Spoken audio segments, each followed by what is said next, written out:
সম্প্রতি বিশ্ববিখ্যাত time magazine বিএনপির ভারপ্রাপ্ত চেয়ারম্যান তারেক রহমানকে নিয়ে একটি বিশেষ প্রতিবেদন প্রকাশ করেছে, যার শিরোনাম দেওয়া হয়েছে বাংলাদেশের প্রডিগাল সান।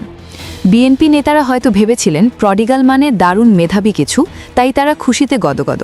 কিন্তু ডিকশনারি খুললে দেখা যায় প্রডিগাল সান অর্থ হল সেই বেপরোয়া বা বখাটে পুত্র যে বাবার সম্পদ উড়িয়ে নিঃস্ব হয়ে করুণ অবস্থায় ঘরে ফিরে আসে।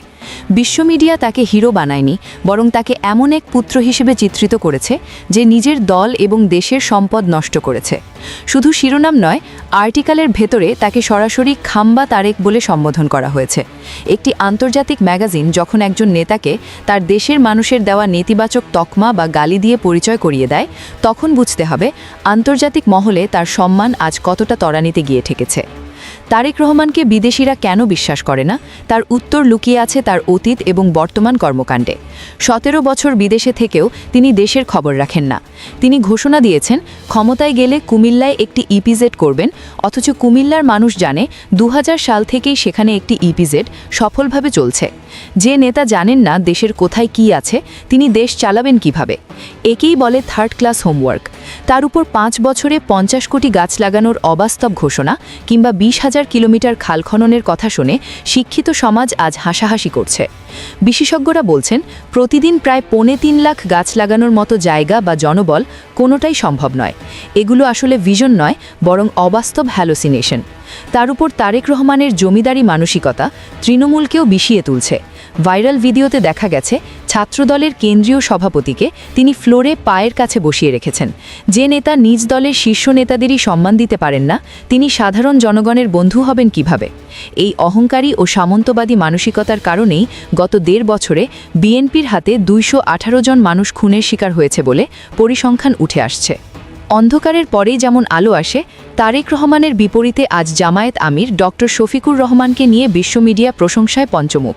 আল জাজিরায় তার সাবলীল ও ভিশনারি সাক্ষাৎকার দেখে আন্তর্জাতিক বিশ্লেষকরা তাকে প্রমিজিং লিডার বা সম্ভাবনাময় নেতা হিসেবে অভিহিত করছেন। তার নামে কোনো খাম্বা উপাধি নেই, আছে কেবল শ্রদ্ধা। তিনি মানুষকে ভুয়া লোভ দেখান না। বিএনপি যেখানে ফ্যামিলি কার্ড দিয়ে মানুষকে ভিক্ষাবৃত্তির দিকে ঠেলতে চায়, সেখানে ডক্টর শফিক কথা বলছেন স্থায়ী কর্মসংস্থান আর যুবকদের হাতে কাজ তুলে দেওয়ার। এমনকি তিনি চাঁদাবাজদেরও পুনর্বাসনের কথা বলেছেন, যা একজন মহানুভব নেতারই পরিচয় বহন করে। তারেক রহমানের গুপ্ত তত্ত্ব যেখানে কর্মীদের হিংস্র বানাচ্ছে, সেখানে শফিকুর রহমানের সংস্কার ও ক্ষমার রাজনীতি জামায়াতকে সাধারণ মানুষের হৃদয়ে জায়গা করে দিচ্ছে। টাইম ম্যাগাজিন আসলে সেই সত্যটাই বিশ্ববাসীর সামনে তুলে ধরেছে। যখন যুক্তিতে পারা যায় না, তখন বিএনপি বেছে নেয় তাদের প্রিয় অস্ত্র গুজব। মেহেরপুরের ঘটনাটিই দেখুন। বিএনপি নেত্রী রোমানা আহমেদ এবং সাবিহা সুলতানা সড়ক দুর্ঘটনায় আহত হলেন এবং কুকুরের কামড় খেলেন, অথচ বিএনপির পেজগুলো প্রচার করল জামায়াত তাদের উপর হামলা করেছে। পরে স্বয়ং রোমানা আহমেদ ফেসবুক পোস্টে স্বীকার করেছেন যে এটি কোনো রাজনৈতিক হামলা ছিল না। আবার শেরপুরের ঘটনায় মৃত বলে ঘোষিত সাইফুল যখন ফেসবুক লাইভে এসে বললেন আমি বেঁচে আছি, তখন বিএনপির মিথ্যাচার কমেডি শোকেও হার মানিয়েছে।